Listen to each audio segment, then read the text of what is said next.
Oi, oi, sejam todos bem-vindos.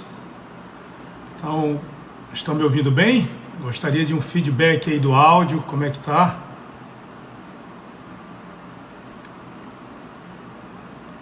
Oi, Hugo, seja bem-vindo, tá me ouvindo bem?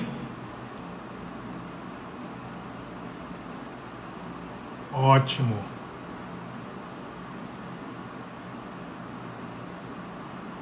que bom,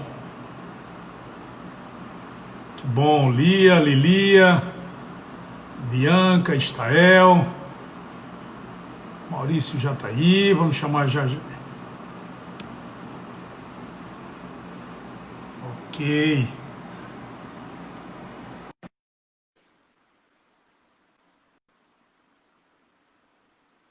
vamos ver se ele responde. Oi, oi, Fala, Vicente, tudo bem? tudo bem, Maurício? Como é que você tá? Melhor agora, falando contigo. Fantástico. Prazerzaço, prazerzaço ter você aqui comigo. Como é que tá, Antonella? Já dormindo? Tô já dormi há 30 minutinhos aí eu coloquei ela na cama. Você sabe que você ganhou mais Ela uma tá fã. demais. Você ganhou mais uma fã. Minha esposa Eveline dizia: você tem que pôr os meninos para dormir. E eu nunca pus. Quando eu falei que você tinha esse compromisso, ela falou: isso você devia aprender com ele. Essa Maravilha. semana foi muito Maurício, especial, Vicente, porque ela começou a engatinhar essa semana, então cara, que tá sendo legal, cara. maravilhoso. Que legal. Maurício, enquanto o É pessoal vai verdade. entrando aí, eu uma apresentação. Você é muito conhecido, mas para registro, Maurício Benvenuti é escritor, é empreendedor, mentor, meu mentor, um dos meus mentores, palestrante, cidadão emérito do município de Vacaria, gaúcho do bom. Maurício foi sócio da XP Investimentos, hoje é sócio da Starts, é autor de best-sellers incansáveis e audazes, que eu não costumo trazer, mas ó, estão aqui os dois, ó, estão aqui comigo. Vou falar Ah!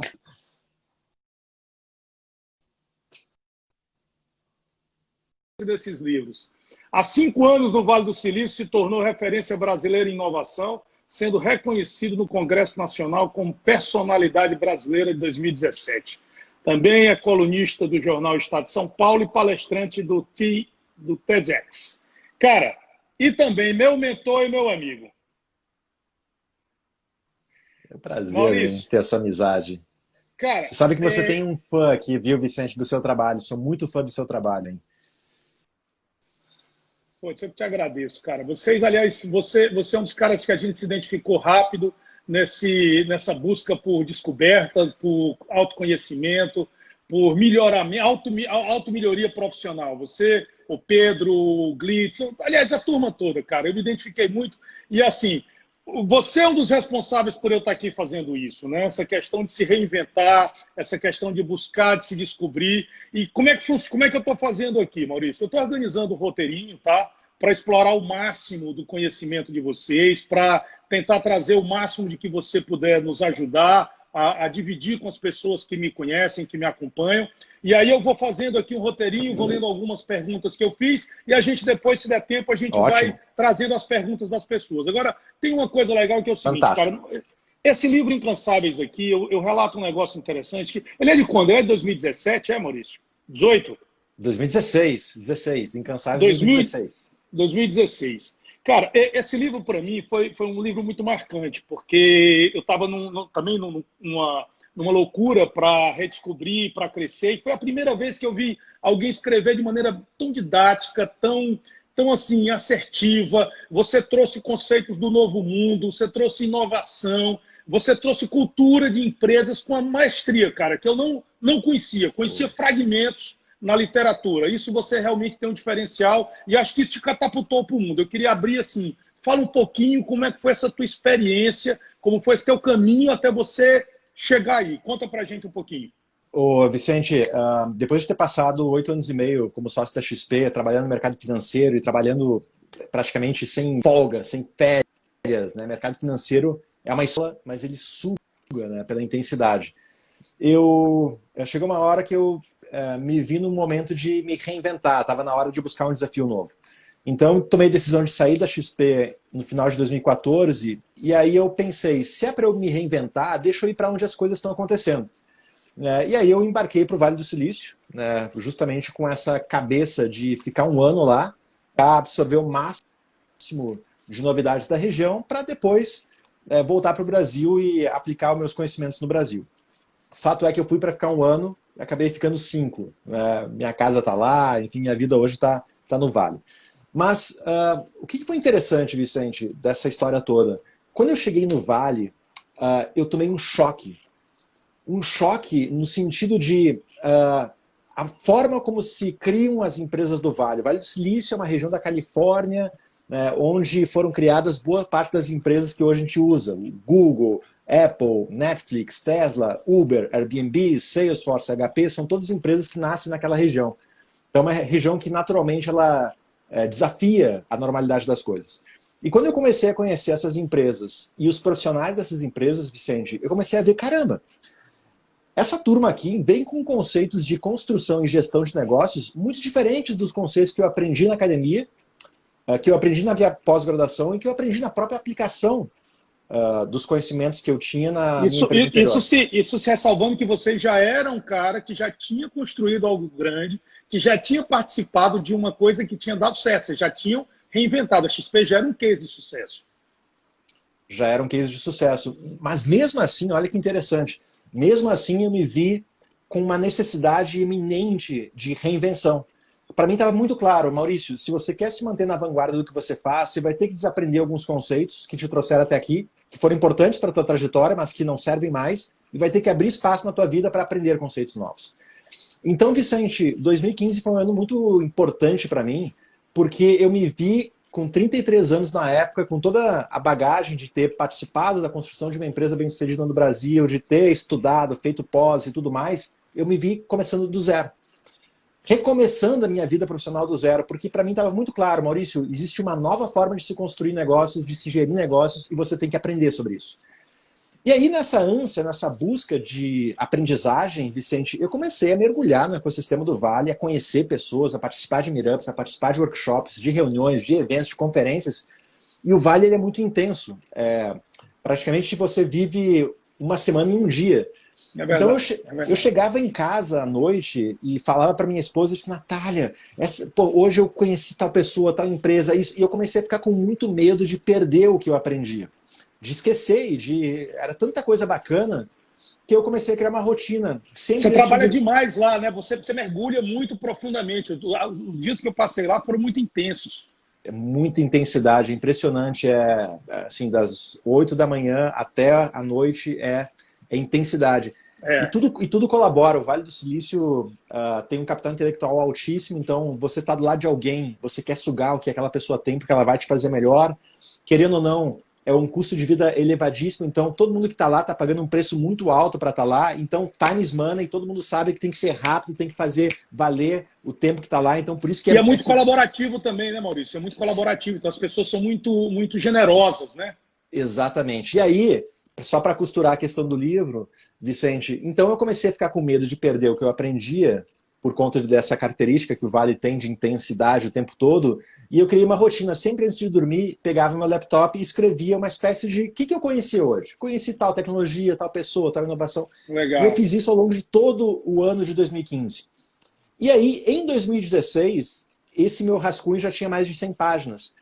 E aí eu apresentei ele para um colega meu chamado Ricardo Jeromel, que depois viria a se tornar nosso sócio e responsável pela operação da China na Startse. Hoje ele não está mais na Startse, ele retornou ao Brasil, está morando no Rio de Janeiro. E o Jeromel já tinha escrito um livro, já era autor de um livro chamado Bilionários, porque ele acompanhou os bilionários brasileiros na época que ele trabalhou na Forbes durante muito tempo. E eu mostrei para ele, ele falou, Maurício, é um ótimo livro. E ele falou, Maurício, isso aqui dá um livro, esse teu rascunho está incrível, vou te apresentar para uma editora. E aí que começou. Então a editora Gente acabou o projeto. Então o Incansáveis, esse livro que vocês no início da transmissão, ele nasceu justamente dessa minha inquietude, desse meu medo de perder os meus conhecimentos diários do Vale. Eu te falei, eu comecei a criar rascunhos, e esses rascunhos... E você sabe que uma história de sucesso como foi do Incansáveis, eu te falei que eu comprei esse livro e dei de presente para muita gente, para muita gente. Eu não vou, não sei quantos, mas certamente mais de 20 ou 30 exemplares eu comprava e dava de presente para motivar pessoas, para todos os nossos executivos, para amigos, porque eu achei a tua linguagem campeã, assim como anotações, né? Um bloco de notas. Parecia isso, né? E parece. Exato. É muito legal. Esse é um feedback muito. Esse é um feedback que muita gente me dá, Vicente, só para. Muita gente fala, Maurício, eu leio o livro e parece que você está conversando comigo, parece que você está aqui do meu lado, me falando, né, com o teu jeito, com a tua linguagem. E eu busco muito colocar. Eu acho, sabe, Vicente, que a vida ela tem que ser simples, sabe, em tudo. A linguagem. Tem empresas que complicam o simples, né, para enfeitar. Então eu procuro, em tudo que eu faço, nos negócios de comunicação, tornar as coisas muito simples, muito próximas da informalidade, que é a vida, que é o relacionamento entre as pessoas. Então, o Incansáveis, depois o Audaz, e o meu terceiro livro que eu estou escrevendo agora tem essa característica. O Audaz, só para você ter uma ideia, você tá aqui assinado você para minha filha mais nova, Maria Tereza, que teve com você. É verdade, Maurício, foi maravilhosa aquela experiência. Exato. Olha só, a gente teve em fevereiro, vou tentar seguir aqui, porque eu tenho muito assunto contigo e as pessoas querem explorar ao máximo a tua presença aqui. A gente teve junto no dia 7, 8, lá em fevereiro, né, no Mastermind, que, aliás, recomendo às pessoas que puderem estar junto com o time da Startse, que é uma troca de experiências únicas, né? E a gente estava ali, você foi um dos que, numa das tuas palestras, inclusive, deu um spoiler desse teu terceiro livro aí, né? Falou muito do que, como as coisas seriam, né, a partir dali, e de repente aconteceu tudo isso, né? Essa loucura no mundo. Você tem uma assertividade muito grande nos teus livros ao prever essas mudanças radicais, ao prever o novo o tempo todo. E a gente conversou uma vez num encontro pessoal, virtual, né, nós dois, no encontro face-to-face recentemente, e a gente falava o seguinte, cara, como é que vai ser? De lá para cá já mudou alguma coisa? O que tu colocaria, assim, primeiro, a tua primeira impressão sobre esses, sei lá, 90, 100 dias de mudança? O que mudou do que o Maurício viu em fevereiro do que o Maurício vê hoje? Eu acho que tem alguns pontos, Vicente. Essa é uma boa pergunta, uma excelente pergunta. Acho que o primeiro ponto que me chama muito a atenção é o seguinte. Eu ficava impressionado, Vicente, com a quantidade de tempo que muitas empresas, que muitos profissionais levavam para tomar decisões. Mas assim, semanas, meses, assuntos eram deliberados uma eternidade para serem tomadas decisões em relação a eles. E agora, nessa Covid, nessa pandemia, decisões muito mais difíceis, muito mais importantes, que impactavam muito mais pessoas, foram tomadas em horas. Assim, rapidamente. Então, eu li muitos artigos recentemente sobre o que muitas pessoas estão chamando da economia da objetividade. Eu acredito que essa pandemia mostrou que, mais uma vez, que o simples funciona, que a gente não precisa gastar tempos e pesquisas e reuniões e delibera, que a gente pode ser mais assertivo e de forma mais objetiva no trato das decisões. É só a gente pegar quem é do mercado da publicidade aqui, quanto tempo demorava para você fazer uma peça publicitária e faz provas de conceito e reúne 15, 20 pessoas e manda para o cliente e volta e vai. Aí você demora meio ano para produzir uma peça publicitária e agora os comerciais que estão indo para a televisão estão sendo feitos em uma semana. Então, assim, é coisas que você não consegue conceber como que antes demorava 6 meses e agora demora uma semana. Então, acho que o primeiro ponto que está muito claro é essa objetividade que líderes de empresas começaram a entender que dá para você ser mais objetivo, assertivo, eficiente no dia a dia das suas operações e mesmo assim entregar qualidade, entregar realmente algo de excelência para as pessoas. Acho que esse é um ponto.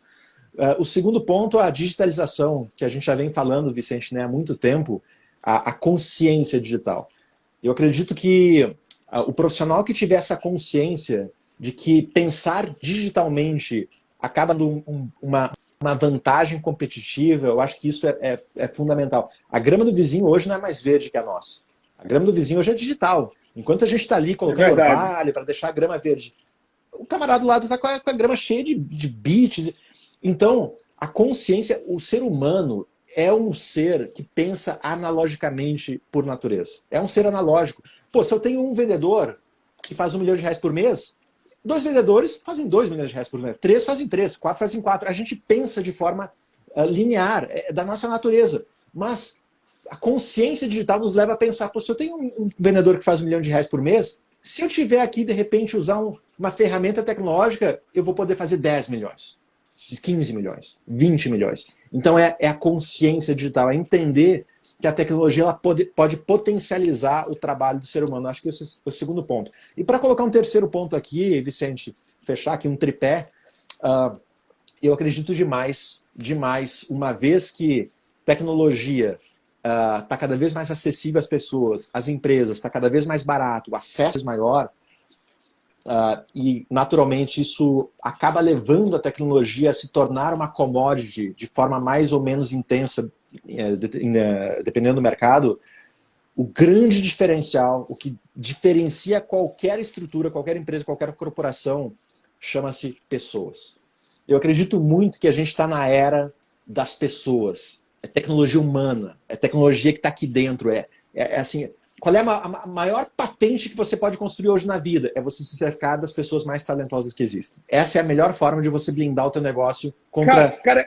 Maurício, é perfeito essa tua colocação, porque aí também faz um outro link com algo que a gente havia discutido, que você também aborda muito no Audaz, que você fala do empreendedor, mas você não fala o empreendedor empresário somente. Você fala também o executivo, né? Você destaca que essa relação ela é muito importante, né? Quer dizer, que empreender a própria carreira, né?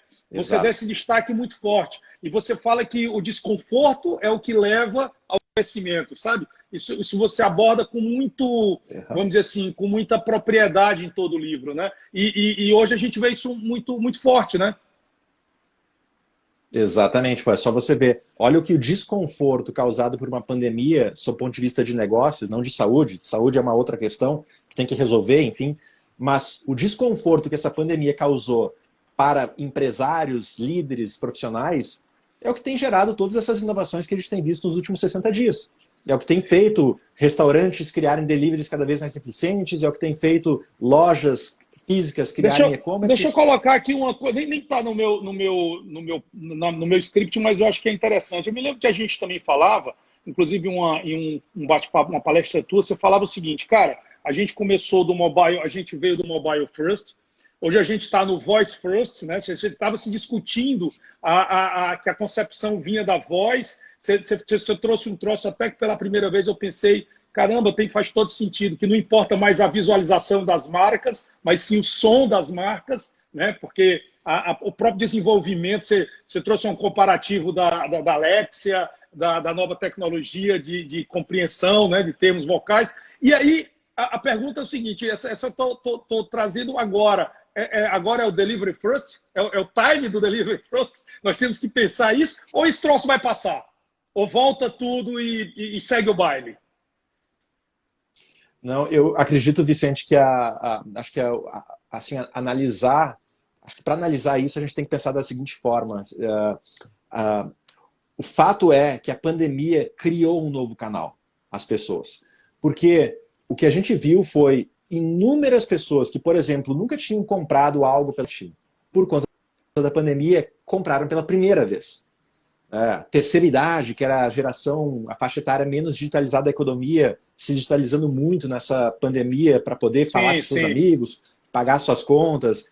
Então, o que acontece? Essa turma que pela primeira vez viveu experiências digitais ao longo dessa pandemia e que descobriu que o cartão de crédito não foi quando que o produto chegou, que chegou bem, que chegou inteiro, que funciona, ou seja, que todas aquelas verdades e paradigmas que estavam aqui na cabeça delas foram desfeitos. Agora, eles têm mais uma opção. Não que meu pai, por exemplo, tem 84 anos e ele pagou pela primeira vez na vida uma conta do Brasil pela internet. Me ligou, feliz. Não que ele não vai mais ir no banco agora, mas agora a internet passa a ser uma opção. Existe um outro canal disponível para ele que ele sabe que ele pode contar. Então, a tua colocação ela é muito pertinente porque as empresas, né, que trabalham dentro dessa nova realidade que a pandemia trouxe têm que sim continuar, na medida em que essa pandemia passar, a tratar esses canais novos que foram criados porque eles são opção sim para as pessoas, né? E na medida em que novos usuários continuarem, né, utilizando desses recursos, se eu não entregar uma experiência eficiente para eles, eles vão, né, se afastar do. É Então, aquela sim, é sensação do voo, muito né? importante, seja a sensação do voo. Então, eu vou dar um exemplo. Eu pedi um fondue semana passada aqui na minha casa. Minha esposa queria, pô, tô querendo comer fondue. E assim eu pensei, pô, mas como é que vai ser um delivery de fondue, né? Porque tem. E eu pedi num restaurante aqui em São Paulo chamado Chalezinho, e aí chegou todos os componentes, tudo pronto, queijo, e aí veio um folder. E aí tinha um QR Code. Aí eu peguei o QR Code, né? Apontei o celular. Vicente, aí abriu um vídeo do chefe do restaurante lá no meio da cozinha, dizendo: Caramba, que massa! você que fez o delivery, agora eu vou te ensinar como fazer. Eu me Que senti, eu tô até massa! arrepiado. Eu me senti demais, porque eu me senti ali no meio da cozinha do chefe fazendo fondue. Então esse Que tipo de massa, experiência é cara! uma experiência que assim, Irreversível, irreversível, irreversível. exato, irreversível. Isso é irreversível. Exatamente. Isso é a história da experiência do voo. Voou, acabou. Você nunca mais vai ficar no chão. Você já voou. Né? Não tem como. Maurício, É verdade. agora eu vi algumas perguntas aqui e eu preciso explorar uma área tua que eu acho que é campeã, assim, que você é referência, que é educação.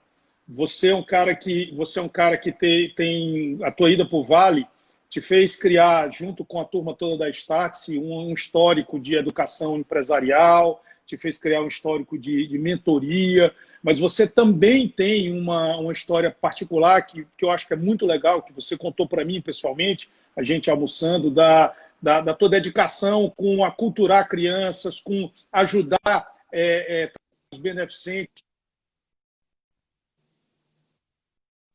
a melhorar um país. Isso faz a diferença do Brasil. Eu queria que tu falasse um pouquinho dessa tua experiência. Eu sei que você tem uma atividade grande no Nordeste, não é isso? Fala um pouquinho desse teu trabalho, porque eu acho que isso tem que ser falado, cara, isso tem que ser replicado. Vicente, eu vim de uma família de professores, meu pai professor, minha mãe professora, minha mãe se aposentou como professor do estado do Rio Grande do Sul e depois fez vestibular de novo com 50 anos e formou em Direito, fez mestrado em Direito com mais de 50 anos e hoje continua dando aulas agora na área de Direito. Meu pai construiu um campus universitário.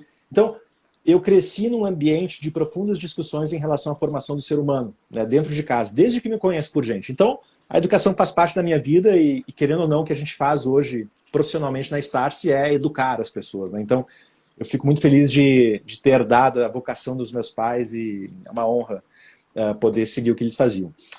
E para mim, tudo começa com a educação do jovem, do adolescente, né, de quem está começando o seu entendimento de mundo. E aí a gente desenvolveu, Vicente, junto com uma ONG chamada Junior Achievement, que é uma ONG americana que existe há 100 anos e que tem atuação no mundo todo, inclusive no Brasil, uma atuação fortíssima, a levar para jovens brasileiros, principalmente de escolas públicas do Brasil, essa mentalidade de desenvolver atitudes empreendedoras, de como eu posso usar o empreendedorismo para solucionar os problemas que eu tenho na minha vida. E vou dar um exemplo aqui, a gente foi para uma cidade chamada Indiaroba, que fica a 100 quilômetros ao sul de Aracaju, capital de Sergipe, e passamos 4 dias lá. Jovens entre 14 e 18 anos, para 4 dias, full time, a gente ensinou toda a metodologia que a gente aprende no Vale do Silício sobre construção de startups, uso de tecnologia, tudo que é de melhor no mundo a gente levou para esses jovens de Indiaroba. E aí, Vicente, para mim, tá grande... Pô, eu tô até arrepiado porque eu num capítulo no livro sobre isso. E aí o seguinte, Vicente, quando a gente chegou no primeiro dia para aqueles 40 jovens, eu falei o seguinte para eles, perguntei, pessoal, quais são os problemas de vocês aqui em Indiaroba? Maurício, tem violência, roubo, não tem emprego, não tem hospital, não tem banco. Beleza. Como é que a gente resolve esses problemas? Maurício, não tem empresário que investe aqui no município, ninguém quer gerar emprego aqui pra gente, prefeito não faz nada. Não. Pera aí, não é? Esquece os outros. Como é que você vai resolver os problemas da tua cidade? Você. E aí a mensagem chega, né, Maurício? Por quê? E aí o pessoal toma um susto, porque aí eu percebi, Vicente, possivelmente ninguém ou raras tinham sido as pessoas na vida que um dia esses jovens, que sim, eles podiam resolver os seus problemas. e não esperar pelos outros. E aí o que a gente faz? A gente entrega uma metodologia, que é a metodologia de startup, né? De identificar as dores, validar hipóteses, entregar. Resumo da história, nasceram 6 startups na cidade de Indiaroba, dessas 6, 2 estão em funcionamento até hoje, a cervejaria Pontal, que criou uma cerveja baseada em mangaba. Pô, olha só, problema que eles identificaram, mangaba. Na época da mangaba, tem muita mangaba, cai mangaba no chão e aí gera um problema para o município porque fica cheio de mangaba no chão. O que eles fizeram? Pegaram as mangabas excedentes, criaram uma cerveja de mangaba, fizeram lá uma porção de provas de conceito e recebi agora em janeiro desse ano uma long neck ali da cerveja na minha casa. Mas olha que demais. Você vê que coisa legal, né, Maurício? Porque a mensagem chega. E assim, eu costumo sempre falar isso, cara, a aleatoriedade genética do ser humano. O ser humano é muito bonito, porque está em qualquer lugar. Não está nos melhores colégios somente, não. Está em qualquer lugar. Se a mensagem chegar, se a gente conseguir ir lá e falar, toca com a profundidade que precisa tocar. E aí você constrói um monstro no bom sentido. Essa tua atitude, cara, é campeã. Fiquei seu fã, mais ainda depois que eu vi isso, que você me contou isso. Eu não sabia. E acho que se mais pessoas fizerem isso, a gente vai melhorar o Brasil. Agora, ainda falando de educação, eu também sou filho de uma professora que deu aula durante 52 anos. Dona Jovina se aposentou agora, por isso que eu adoro educação. Fantástico. E eu preciso pedir que você dê um conselho agora para nós, pais. Maurício, que escreveu Incansáveis. Que conselho você daria? Hoje a gente está vendo os colégios aí falando de provocar a criatividade, de forçar a liberdade das crianças, delas se questionarem, irem além. E tudo isso está muito certo. Mas até que ponto isso se adequa a esse novo mundo? Até que ponto essa liberdade ela vai só se abrindo? E assim, o que o Benvenuti, que observou isso numa posição privilegiada e que já provou que tem uma sensibilidade para isso, qual é o conselho que tu daria para nós pais para formarmos novos incansáveis, Maurício? Pô, olha a responsabilidade, hein, que você me colocou na parede agora, Vicente. Mas o que eu acredito muito é que nós pais, eu me incluo nisso por conta da Antonella, eu acho que não tem porquê a gente querer que os nossos filhos se descubram com 20 anos, quando se descobrir, virou uma jornada eterna. Eu acho que o processo de carreira, que antigamente era uma carreira para a vida toda, não existe mais. Sinceramente, sabe os momentos mais incríveis da minha vida, Vicente, de maior autoconhecimento que eu tive? Foram 5 anos que eu fiquei entre a escola e eu ingressar na universidade. Eu fiquei, não foi 1, não foi 2, não foi 3 anos. Eu demorei 5 ao ensino médio e entrar no meu primeiro dia de universidade. Nesse período, meus pais eles sempre me estimularam a viver experiências. Maurício, viva experiências, vá se descobrir. Eles me estimularam sempre muito a fazer isso. Sério, eu não sabia disso, mim, isso que legal.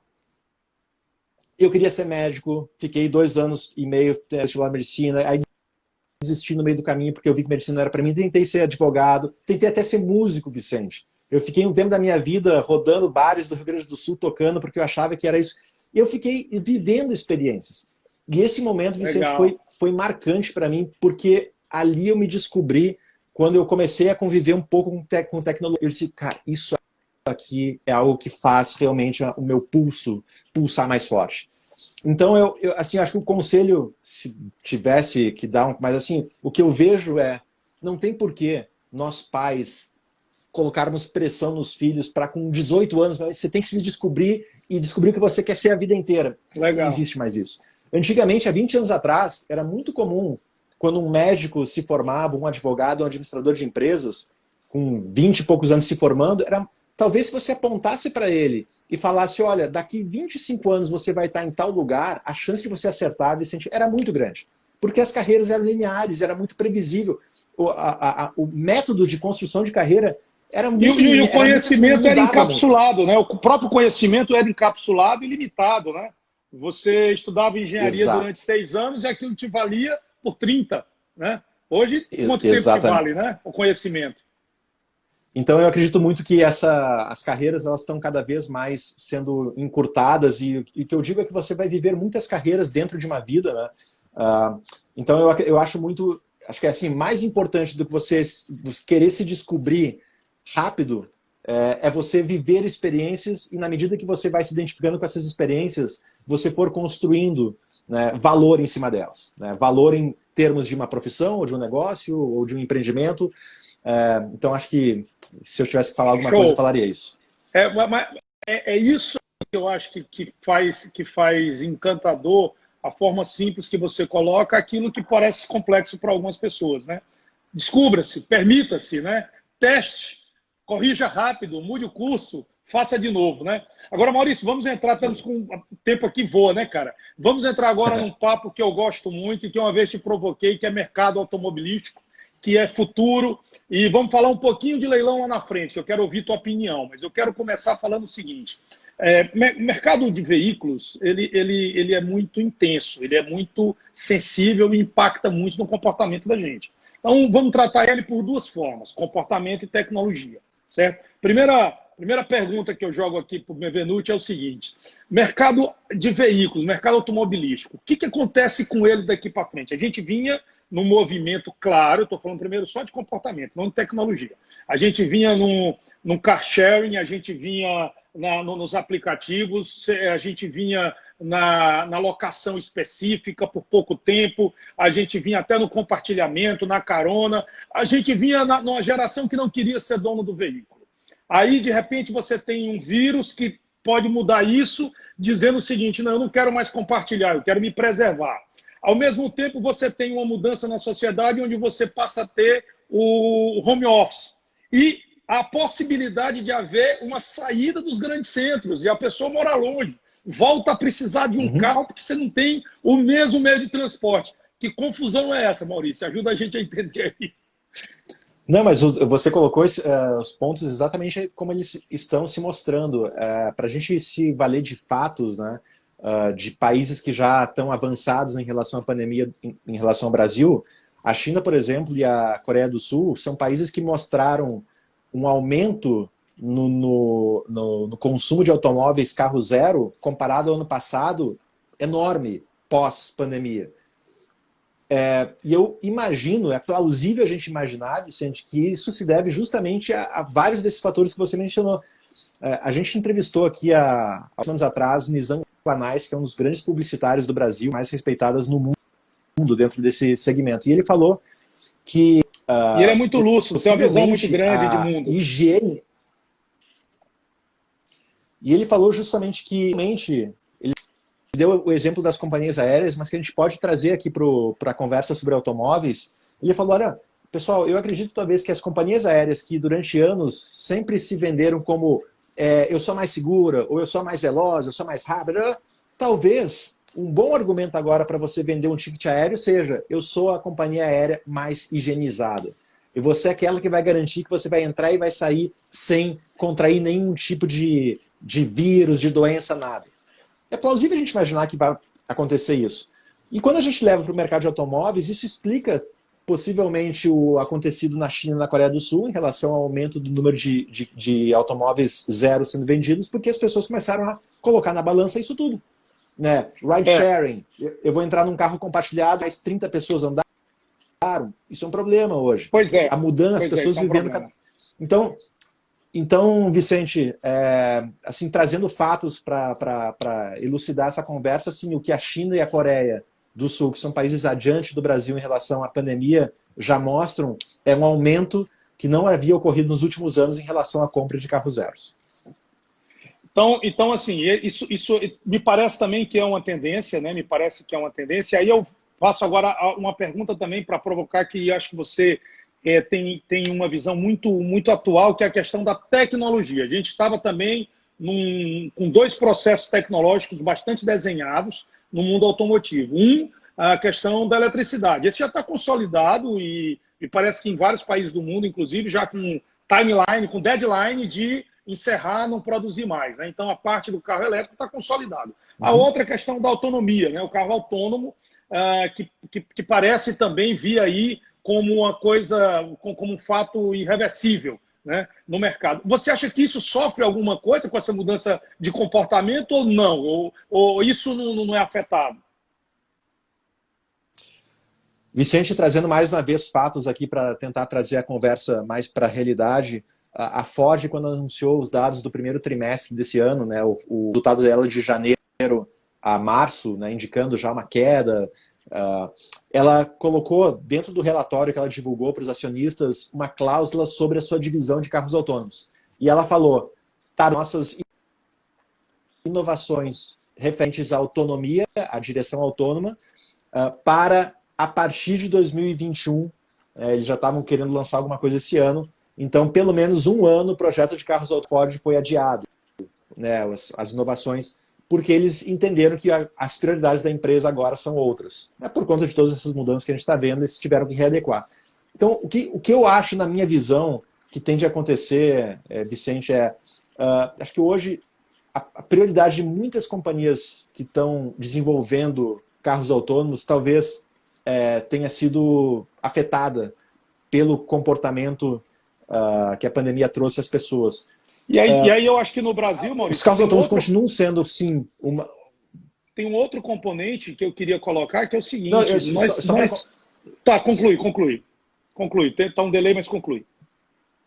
Não, perfeito. Não, então só para completar, então, assim, eu acredito, assim como outras inovações, a inovação da mobilidade autônoma, ela tende a continuar o seu processo de concretização, mas talvez o pacing que estava se mostrando nos últimos anos vai ser um pouco alongado em função das empresas agora estarem gastando energia para resolver o seu curto prazo, né, para depois voltar a trabalhar no longo. Perfeito. Então a resposta que você está me dando, e eu concordo, é que, de fato, a questão da pandemia interferiu também, não só no comportamento, mas também na questão da tecnologia dos automóveis, à medida de que alonga, né, esse pace muda. Mas aí eu queria ouvir de você o seguinte, também não é verdade que no Brasil ainda tem um outro fator onde nós temos, não tem nem estradas, cara. As pessoas estão buscando o primeiro carro, né? Então, assim, esse mundo do carro autônomo, eu acho que no próprio Vale ainda é muito incipiente. Então, é claro que pode haver uma disrupção, né? A tecnologia, ela não pede licença, ela bate na porta, ela chuta a porta. Mas o fato é que isso é uma coisa para 20 anos no Brasil? Seria razoável pensar isso? 15 anos? Eu não acho que seja em uma década. É razoável isso? Sim, assim, é muito importante. Acho que o primeiro ponto aqui, Vicente, para quem está nos escutando aqui, de repente não acompanha muito isso, pode achar que a gente está falando aqui loucura, mas, turma, os carros autônomos no Vale, onde eu moro, são uma realidade. É muito comum você sem motorista nas ruas. Eu já andei 2 vezes num carro da Udacity. A Udacity é uma universidade de inovação que existe no Vale, e uma das faculdades dela é para formar engenheiros de carros autônomos. Olha só. E aí, numa das turmas que a Start se levou lá para o Vale, a gente andou, né, por 2 oportunidades no carro autônomo. Então, isso existe, é fato. Né? Então, não é conversa de maluco. Mas é muito importante, Vicente, isso que você trouxe, porque toda inovação é localizada. No sentido de o que acontece no Vale, sinceramente, é o que acontece no resto dos Estados Unidos, na Europa, na Austrália, na América Latina, no Brasil. Porque as necessidades, elas diferem de país para país. Por exemplo, hoje uma grande necessidade no interior da Índia, e uma startup que está fazendo história no mercado indiano, é uma startup que fabrica fogão à base de energia solar para vender no interior da Índia. Porque qual é o problema lá? É aquecer o alimento. Então, você localiza os problemas. Na Índia, você criar uma tecnologia para aquecer o alimento no meio do nada é fantástica, porque milhões de pessoas vivem nessa situação. Então, essa não é uma realidade do Vale. E aí é o princípio da simplicidade, né? Por quê? Porque essa já foi superado, isso nesses países. É o princípio da simplicidade. Então, trazendo para o universo do carro autônomo, a gente está com um delay aqui, mas a gente está se resolvendo. Trazendo para o universo do autônomo, de fato, o que se mostra no processo de adoção dos carros autônomos no mercado americano, eu não digo nem no mercado americano, eu digo no Vale. O Vale é uma região bem específica, não é a realidade para outras regiões dos Estados Unidos, que não é a realidade para a Europa e que não é a realidade para o Brasil.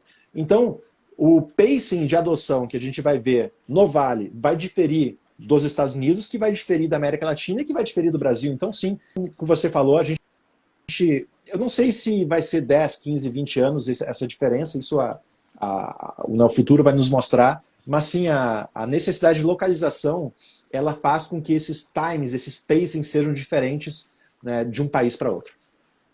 Maravilha, Maurício. Deixa eu te falar ainda nesse mesmo cenário aí. Parece que está comprovado, parece que é um padrão de comportamento que as empresas e os negócios em si que vão conseguir sobreviver no futuro, eles vão ser os negócios que vão estar focados no cliente. Primeiro, sempre verdade e transparência, né? O mundo de hoje não cabe mais a mentira. O mundo de hoje não cabe mais a pegadinha do malandro em nenhum negócio. Tudo é muito transparente, tudo é muito acessível. E junto a isso, que era o que eu estava conversando com o Pedro na live que eu fiz semana passada, o empreendedor tem que estar à frente, você tem que ir para a trincheira, tem que estar na linha de combate e tem que olhar primeiro para o teu cliente. Como é que você imagina, por exemplo, que as pessoas do mercado de automóveis, do mercado de veículos, possam fazer isso? Também é seguir a mesma linha? É dar para o cara a segurança de que a qualidade do veículo, a tecnologia, o que você acha que isso, o serviço do atendimento, você acha que isso também é linear no mercado de veículos também? Por exemplo, as concessionárias, havia uma ideia recentemente, as concessionárias vão se tornar meras entregadoras de veículo, porque como a Tesla começou o movimento, vão vender os carros todos online e a concessionária é simplesmente para entregar. Mas me parece que volta a atenção ao cliente, né? Vicente, que bom que você trouxe esse tema, porque, para mim, empatia é uma das principais competências que qualquer profissional precisa ter. É se colocar no lugar de quem consome o teu produto. Se colocar no lugar do cliente, do consumidor, de quem está demandando os serviços, né, dos players de mercado. Então, quando a gente observa boa parte dessas empresas que estão à dianteira do mundo e a gente observa as tecnologias que elas utilizam para construírem as suas soluções, Vicente, a gente vê que majoritariamente não há nenhuma tecnologia de foguete dentro dessas empresas. O que eu quero dizer? Que não é nenhum bicho de sete cabeças o que elas fizeram, que não há nada que não esteja disponível para qualquer ser humano desse planeta ter acesso. Mas o que essas empresas fazem muito bem? É o que você falou. Elas entendem o cliente. Elas pegam a jornada de um determinado mercado, entendem os pontos dessa jornada, identificam as dores dessa jornada, né, ou seja, sob o ponto de vista do cliente, e resolvem essas dores. Né? Então, as grandes inovações dos últimos 10, 15 anos foram as inovações, de novo, a simplicidade. A simplicidade, a gente poderia falar de vários exemplos, né? O que Uber, Airbnb, o que empresas dessa magnitude fizeram foi justamente isso. Olhar a jornada de um consumidor, as dores. Você pega, por exemplo, a Amazon Go agora, com supermercados sem caixa. Ele está fazendo isso. Poxa, tem muita gente que gosta de supermercado. Fantástico, é ótimo, maravilha. Mas ficar 20 minutos na fila é uma dor. Então, o que eu faço? Vou resolver essa dor. Então, o que eu acredito muito no mercado de automóveis, no mercado no varejo, quem tiver a capacidade de aplicar a empatia na sua plenitude, ou seja, de se colocar no lugar do cliente, para identificar os momentos de dor que esse cliente enfrenta no segmento e encontrar uma solução para resolver essas dores, são os players que, na minha visão, vão ter a capacidade de criar soluções e serem mais bem-sucedidos. Agora, Maurício, o desafio que eu te fiz, que eu tenho que falar antes de estar terminando o tempo, foi que eu te falei, Maurício, leilão no Brasil, que é a minha área, as pessoas não conhecem, sofrem a nossa atividade sofre de um desconhecimento, consequentemente de um preconceito muito grande. Nós já conversamos sobre isso, né? As pessoas acham que são coisas velhas, enquanto no resto do mundo tudo é comercializado, é só uma modalidade. As melhores coisas, aliás, são comercializadas através de leilão. Agora, no momento de pandemia que as pessoas estão em casa, aumentou absurdamente a procura, porque é uma oportunidade, e aí eu te coloco assim, a gente está enxergando como uma responsabilidade social nossa, permitir que as pessoas possam se valer da nossa atividade para liquidar os bens de maneira mais lucrativa possível, mais transparente, vender, fazer capital com os valores para recuperarem seus negócios, suas vidas. O que o Maurício Benvenuti me dá de conselho para que eu possa levar isso aí para as pessoas? Além de, claro, meter a cara no mundo, mas o que você acha que a gente deve fazer para democratizar isso da melhor maneira, para enfrentar esse desconhecimento? Ô, Vicente, eu já te falei isso, eu adoro, eu sou um fã de mercados cujo a sua essência ou seu conhecimento ele é muito restrito na população. Né? Por que eu acho? Porque isso abre espaço para uma grande oportunidade. Eu vou dar um exemplo do nosso mercado que eu atuei durante anos, mercado financeiro. O que nós fizemos na XP, Bolsa de Valores no Brasil era tão desconhecido possivelmente quanto o leilão há alguns anos atrás. É exatamente a mesma começou coisa, a XP lá cara. atrás, Você acertou em cheio.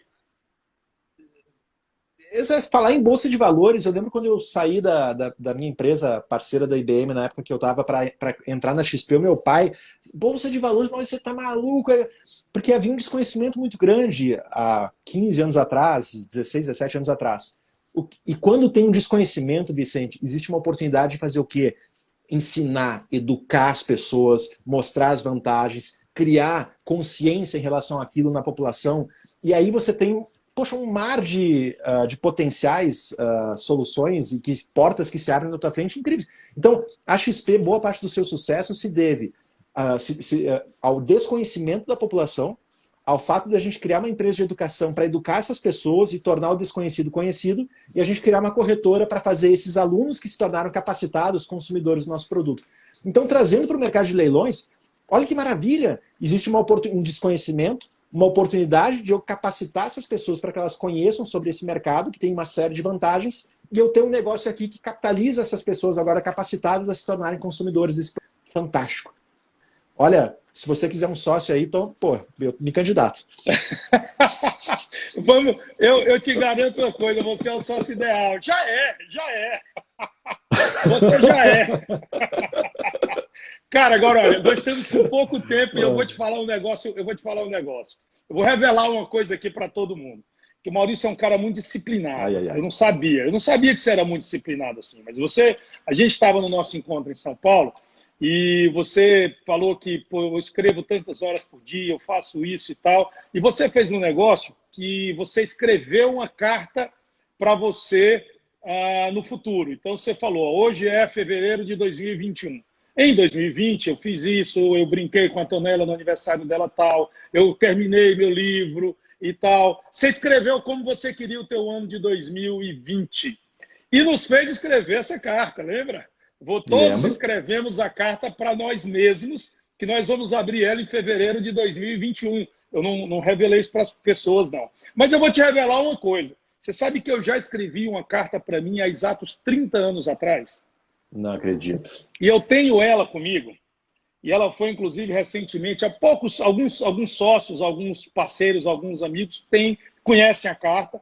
Eu escrevi aos 18 anos, Maurício, e disse tudo o que eu queria fazer. Coisas assim, aos 20, aos 25, aos 30, aos 35, aos 40, aos 45. Nice. Cara, coisa assim, tem uma carta até hoje, cara, escrita em 3 páginas, sabe, com minha mão. Eu dizia assim, saiba que isso é objeto da sua livre e espontânea vontade. Não realizar é o seu fracasso absoluto. Olha que louco! O que eu estou querendo dizer com isso? O que eu estou querendo dizer com isso? É que tem um pouco de louco nas pessoas que fazem isso, mas isso é um traço de quem tem objetividade e quer fazer alguma coisa, claro. Eu sempre recomendo fazer isso. Mas a minha provocação de trazer isso, primeiro, é te elogiar por essa iniciativa, por essa forma muito objetiva de tratar, porque eu acho que não há sucesso sem disciplina, sem objetividade, sem desafio, sem dor. Mas, Maurício, aquela carta que nós escrevemos lá, ela não contava com a pandemia. Não contava. E nem minha carta para você. Então, como é que resolve isso aí? Vamos escrever de novo? Ô, Vicente, essa é uma... Sabe o que eu acho? Eu acredito muito que a gente tem que trabalhar com aquilo que a gente tem, né? Ou seja, sob o ponto de vista de empreendimentos, de negócios, de profissão, acho que cada vez menos o famoso 5-year business plan, o plano de negócio de 5 anos, que já era defasado, que não fazia mais muito sentido, né, que já tinha ficado para trás, hoje, enfim, foi enterrado.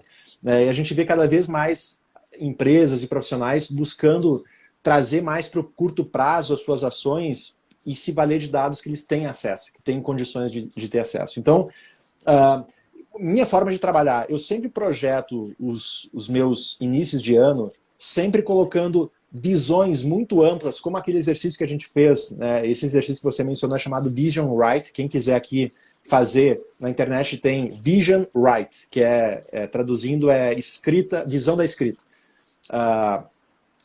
E na internet você acha como fazer. Então esse é um exercício que te projeta projeções pessoais e profissionais para o longo prazo, mas a execução eu busco sempre, Vicente, trazer para o curto.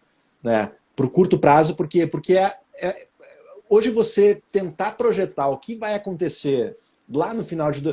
Pô, se já era difícil antes da pandemia, quem dirá agora, né? Se projetar 12 meses.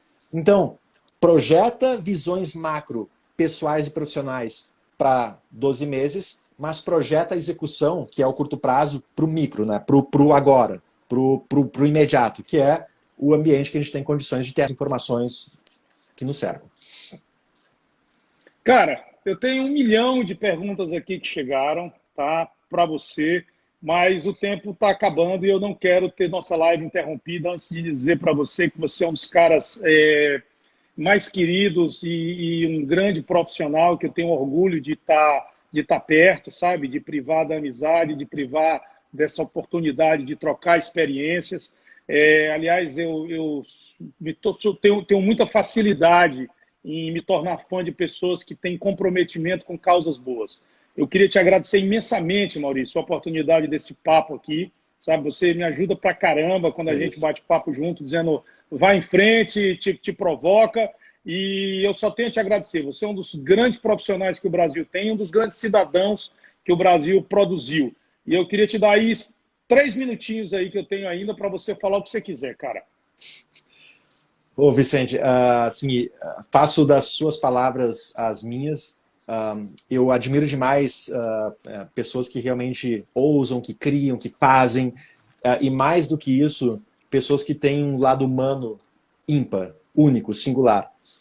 E você, naquela oportunidade que a gente se conheceu pessoalmente em São Paulo, a gente trocou teve uma experiência ali. muito peculiar. Exatamente. Então, naturalmente, nós nos conectamos, e eu digo mesmo, eu tenho uma admiração imensa pelo profissional que você é, Vicente, e mais ainda pela pessoa que você é. Enfim, eu quero estar perto de você sempre. Assim, acho que para falar aqui o que eu quero, eu acredito muito assim no poder que o conhecimento dá às pessoas, que a educação dá às pessoas. Acho que assim, a educação é um dos únicos antídotos capazes de combater os efeitos das transformações que existem hoje no mundo. Né? Se eu não quero me tornar, como é que eu faço para me defender? Me educar capacitando. Dentro desse processo de organização que você disse que eu sou disciplinado, Vicente, eu tenho algo que eu faço desde 2017, que é 1 hora por dia, de 45 minutos a 1 hora por dia, geralmente no final da manhã, eu tiro para estudar. Estudar.